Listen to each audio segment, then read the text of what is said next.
Sanibona bafowethu, sanibona lapha emakhaya, kwindawo zonke enikuzo, sanibona lapho kwindawo zonke enikuzo.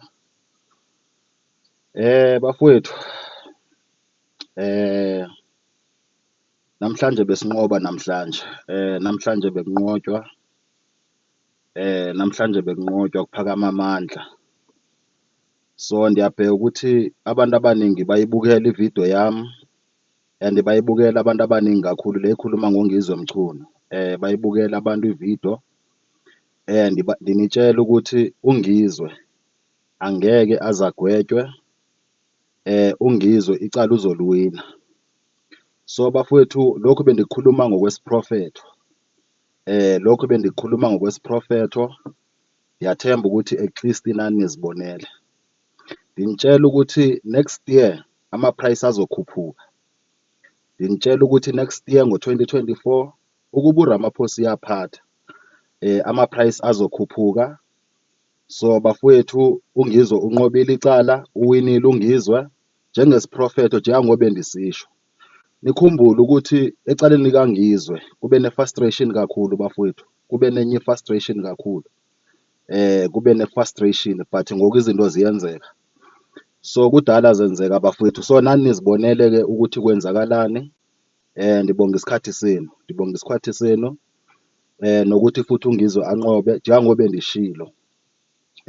Bengitshilo ukuthi ungizwe uzonqoba, ungizwe umnqobile icala, uwinile ungizwe. So ngiyabonga kakhulu bafowethu-ke, ngibonge namachunu ebekade engithinta, amachunu angithinte kakhulu, ebonga. So ngiyabonga kakhulu bafowethu, ngisazoqhubeka ndininqobele, ndinibonise ukuthi kahle kahle mesithetha ngoSimba sithetha ngobani, xa sithetha ngepower sithetha ngantoni. So bafowethu ngiyabonga kakhulu ngiyabonga kakhulu. Ngiyathemba ukuthi nani zininzi iziprofetho engisafuna uke ndizikhiphe ezibhekene nabantu abantu eningathini na, abantu abaphezulu apha eSouth Africa, because ungizwe ngomnye wabo abantu abaphezulu ngokwegalelo lakhe, besebenza ekhosini, uphezulu kakhulu guys. So nisazoziveza iziprofetho esikaRamaphosa siyeza guys, and i-DA njengoba ngishilo ukuthi i-DA izongena, but uRamaphosa une-power guys. Eyona nto engawina inye kuzoba i-DA, only if abantu nizovota, only if nizovota, because uRamaphosa usazophatha. Xa nithi ANC uRamaphosa usazophatha. Ndiyasibonga kakhulu bafowethu esikhathesi. So bhekani u-2024 njengoba bengishilo ukuthi i-DA izongena. Ungena kwa-DA kahle kahle bekumele ukuthi ngena i-EFF. I-EFF izovulela amacala kakhulu. I-EFF isemacaleni kumanje, kunamacala asazovulwa. I-EFF bayigade kakhulu ukudlula i-DA. Labantu laba-ke abarula i-South Africa, kunabantu abarula i-South Africa bayigade kakhulu-ke ilento i-EFF, because i-EFF bekumele ukuthi ivele ngokwepower nangokomthetho, bekumele ukuthi ingene i-EFF. So bafethu ngiyabonga kakhulu ukuthi sinqobe namhlanje. Ngiyabulela kakhulu bafowethu. Ndiyikhulume lento lena before, if nayikhumbula kahle ndiyikhulume last month lento, ndiyikhulume last month njengoba sikuNovember, ndiyikhulume ngo-October, ukuthi ungizwe uzowina. So mayena nje kuphela makaziphathe kahle, ahlise umoya, of which wenze njalo. So i-court imfumene ukuthi akanacala. So ngiyabonga kakhulu bafowethu, ngiyathemba ukuthi enizokukhuluma manje, ngoba into ezokwenzeka njengamanje usho ukuthi iziprofetho kakhulu nizozikhuluma la, iziprofetho ngizoloko ndizikhuluma lapha, straight, anisazukwenza i-live kuphela, because isiprofetho lesi engiprofethe ngaso ungizwe asiphelelanga. So ngiyabonga ukuthi abantu abahamba nongizwe baye bangithinta, ngizobasho amagama, baye bangifonela, bathethe ukuthi hayi ungizwe uwinile. So ngokwesiprofetho, abantu abakholwa uSimba, abantu abakholwayo ukuthi izinto ndiyazenza zenzeke. So bafowethu, yiyo le into yokuqala, into eyenzeka eSouth Africa. Nibheke into ezokwenzeka next year bafowethu. If uRamaphosa une-power guys, uRamaphosa une-power. If uRamaphosa iyaphatha, I'm telling you 2024 uzoba worse than 2023. 2023 bekhuphuka ama-price, u-2023 besinenkinga eserious, but u-2024 uzoba nzima kakhulu if uphethe uRamaphosa. wathi uzobe egqoke i-white nje. Ya i-white umjonge ilanga lanamhlanje. Umjonge ilanga lanamhlanje phila bane. Umjonge ilanga lanamhlanje. Ya ngizoku-explainela even nabo abantu bahamba nongizwe babuzile ukuthi bothena mkhulumo usuzogqoka kanje nakanje nakanje, but icala at the end uliwinile. Njengoba bendisisho isiprofetho ndisikhiphela last month, izinto zenzeka manje. Ngokuhamba kwesiprofetho into zenzeka manje ngoba ngisho nathi aziphathe kahle. Okubaluleke kakhulu ukuthi ungizwe uliwinile icala, ukuthi uzobe egqoke into i-white kwathini white shirt kwathini, nimjonge nje ilanga lanamhlanje ukuthi konke kuzohamba njani, because akazuvunula the whole day, ngeke avunule the whole day. So wena phila bane, ya kunjalo, but ungizwe at the end uwinile guys. Ngokuphuma kwesiprofetho nikhumbule ityala lakhe lidonse isikhathi eside kakhulu, lidonse isikhathi eside, kungenamuntu oprofetha ngalo, only uSimba oprofethe ngayo. Into ebalulekileyo ngeke phila bani, into ebalulekileyo ngeke guys ukuthi akunamuntu oprofetha ngecala likangizwe. Ungizwe angimazi, ungizwe ngimbona nje kuphela kuma-social media, bendimthanda esekwimizwilili, bendiyibukela kakhulu because bengichazwa the way athetha ngakhona. So ungizwe angimazi, andimfevi, like ngizoloko nikhuluma even noRamaphosa guys, uRamaphosa angimazi. I-DA angina-relationship ne-DA, angina-relationship noRamaphosa, but ngiyakutshela ukuthi eyona nto ezophatha i-DA next year. But ukuphatha kwe-DA kodiphende ebantwini, ngoba manje i-power is equal kuRamaphosa, i-equal kwi-DA. I-EFF ine-power vele yokuphatha, but i-ANC ayifuni ukuthi i-EFF iphathe. I-ANC besides abantu bayafuna vele ukuthi i-EFF iphathe, but i-ANC ayifuni, ilwa all by means, spiritually ilwa physically. So i-ANC uRamaphosa ukuthi aphathe next year, ngoba ukuphatha kwakhe ndiyasho ukuthi ama-price azokhuphuka, kusho ukuthi le ngcosana le ndiyixelelayo ivoti yayibalulekile, nokuthi ndigqithise indaba endizikhulumayo kwabanye abantu, ngoba into kaMacinga ndiyithethile guys, nansi yenzekile. uMacinga uwinile exactly, akho kudala into yakhona ndiyithethe nje last year. Ndilapho ndikhona apha, asikisi last month ndikhona apha kwi-live guys, uyabona. So uMacinga namhlanje uwinile. So next year le ndaba le, but nisazoqhubeka nezinye iziprofetho, nisazoqhubeka, zininzi into endinganiphakela zona, zininzi into endinganiphakela zona. Litshilo bafowethu, ndathi mna xa ndithi ndiyahlola ndiyaprofetha, andifuni ube ndikuthwesa amacala uvele unamacala. Mna ndiqonda straight enkingeni esibhekene nayo, ndisolve inkinga iphele indaba. Andifuni ukuthi ndibe ndikulandisa, and mase nikhulumile menthe ndalikhipha ilizwi ndathetha ukuthi le nto lena iyashintsha namhlanje. Xa ndithe iyashintsha le nto namhlanje uyazi ukuthi iyashintsha. Xa ndithe into izokwenzeka so, izokwenzeka so.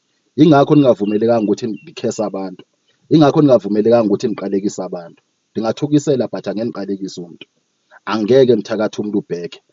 Siyabonga kakhulu umkhulu Ntimbela, uthi power khehla lami, siyabulela kakhulu. Indaba injalo guys, anivumelekanga ukuthi ndikhese abantu, anivumelekanga ukuthi ndithethe amagama amabi phezu kwempilo zabantu, and andiyithethi igama elihle into ingazukwenzeka. So siyabonga kakhulu bafowethu, siyabonga kakhulu. uNkulunkulu ndithanda ubusisa. Njengamanje iziprofetho zininzi endisazuza nazo, iziprofetho zininzi. Siyabonga kakhulu Mcube noBoyikanyo. Why uthi if abantu bayavota? No guys, okay, ngicela uyicacisa wena Boyikanyo ne. Kusho ukuthi xa ndisithi if abantu bayavota, uRamaphosa une-power guys. uRamaphosa uphethe first abantu abaphethe uRamaphosa besides cabinet yakhe lasebenza na, kunabantu abaphethe iSouth Africa abazi-multi-billionaire, aba-very powerful spiritually, physically. Those people I won't go details ukuthi babhilongaphi kwenzakalani. Those people but ba-very very powerful spiritually, physically, and benze sure ukuthi uRamaphosa guys ubamnikeza ipower. Benze sure ukuthi uRamaphosa uba nepower, financially, educated, everything uRamaphosa unayo. So i-DA ine-power yayo, i-DA i-very powerful guys spiritually, i-very powerful physically, yabona. So entwezi ziyangqubana, yabona, but at the end i-DA izofostela ukuthi ingene, yabona ngendlela endiyibone ngayo. But kwabe ngapha kune-chance ukuthi ulento uRamaphosa angaphatha naye, yabo kune-chance ukuthi uRamaphosa angaphatha. So ngiyabonga kakhulu bafowethu, soyibheke ngizophinde ngibuye ngayo indaba eya next year ukuthi kahle kahle kuphi ekugcineni ozogcina enqoba. Ngoba apha kuyaliwa guys, andifuni niqhatha, but indaba le eye-EFF I'm guarantee 100% sure EFF ngeke iphathe. I-DA i-ANC, but I will make sure ukuthi nibheke i-date le kuzobe kuselekthwa ngayo.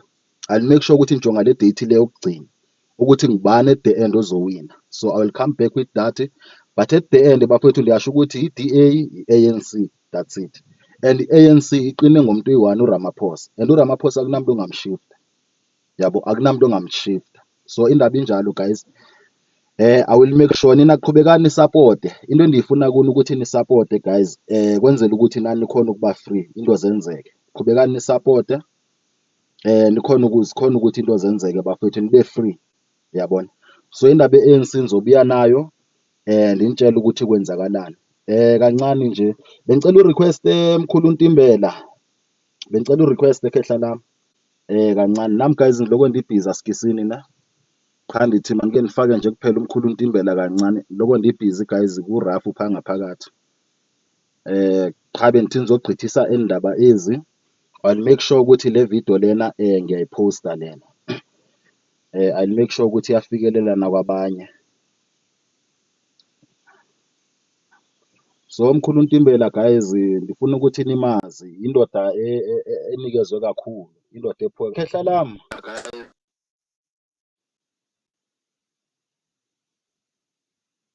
Ndifuna ukuthi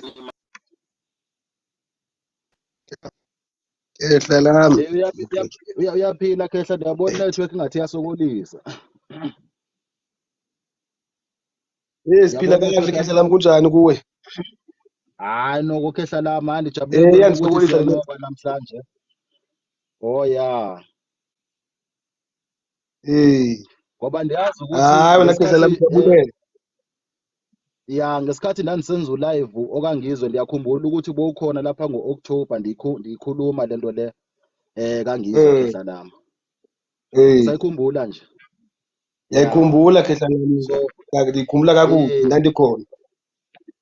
Exactly, lento ndithi xa silapha suke singazange uzodlala xa sila kulo live. Asizange uzodlala, but abantu bathatha ongathi ngoku siyadlala ngenxa yokuthi abantu basabhidiswe indaba ye-magic wallet. Indaba ye-magic wallet ndayicacisa kudala. Osafuna ukucaciseleka abantu bangathetha ukuthi thina sisafuna usicacisele, sibenzele ulive wabo special, uyayibona. Benithi khehla lami noma ya benithi ndikubingelele nje, nami ndisematasa kwamanje nje, ndisematasa khehla lami, izandla zigcwele udaka straight, kunzima kakhulu apha ngaphakathi. Hayi ndibonile khehla lami, kodwa ke into masibulele le nto uba uthi ka uthetha into icace uba ipower ikhona, yenzeke ngolu hlobo uyithethe ngalo. Masiyibeke ekuqaleni into uba kwenzeka ntoni, uba uzawube enxibe ntoni. Qha into ebalulekileyo wawuthe icala lizawuphela, liphelile ke icala. Liphelile futhi wabe senqoba khehla lami. Thetha ukuthi ngamandla ke lawo, uyabona ke anjalo amandla. Ngoba kunzima ukukhulumela umuntu ofana nongizwe, umuntu ohamba ethuka wonke umuntu. Kade ethuka lo uminister wamaphoyisa kumanje, uthuka omatye, uthuka wonke umuntu. Kunzima ukuprofetha ngomuntu onjalo, ukuthetha ukuthi kuzokwenzeka kanje after kwenzeke. So abantu kufanele bayi-understand eyo ndaba, bangathathi izinto ungathi zilula. Njengale nto ya next year le izokwenzeka e-ANC ne-DA. I-EFF khehla lami ngeke iphathe, andifuni ukuqhatha, ngoba i-ANC le nto iyimake kakhulu, iyimakile i-ANC kancinci, and bekumele ukuthi kuphatha i-EFF ngokwepower ye-EFF nangokwe-EFF oyindlela aba-operator ngayo, uyabona. But i-ANC iyicima yonke nto, ngoba i-ANC uRamaphosa unepower, not i-ANC. I-ANC inepower yayo vele, but uRamaphosa unepower yakhe khehla lami. Hayi into endibulelayo khehla lami, abantu abaningi bazamile ukukhuluma ngelaa cala, bazamile uthetha ngelaa tyala likangisi. Oosigujana balizamile elaa tyala but khange basakside. besixelela into zobuxoki ngathi bachazelwe ngomoya kwatsha kwaceba kwathini. uyayibona Uyabona kodwa wena uthethe exactly kayi-1 kwenzeka. kwenzeka khehla lami azange athende nakabini mkhulu Ntimbela sophinde siwenze ulive khehla lami bendikuthanda ukuthi nibe nayo nami zama ukuthi niphuthumise ezinye izinto but khehla lami uloku ungena apha uyabaphilisa abantu khehla uyabaphilisa nabangafuni ukufona boze Makube kuhle, bafone makube kuhle, amen khehla amen makhanye siyabulela makube kakhulu kuhle, makube njani. amen mkhulu Ntimbela Nkosi. ngizoyiposta nje le live le njengibika nje ngiyabulela kakhulu khehla lami siyabonga kakhulu Nkosi.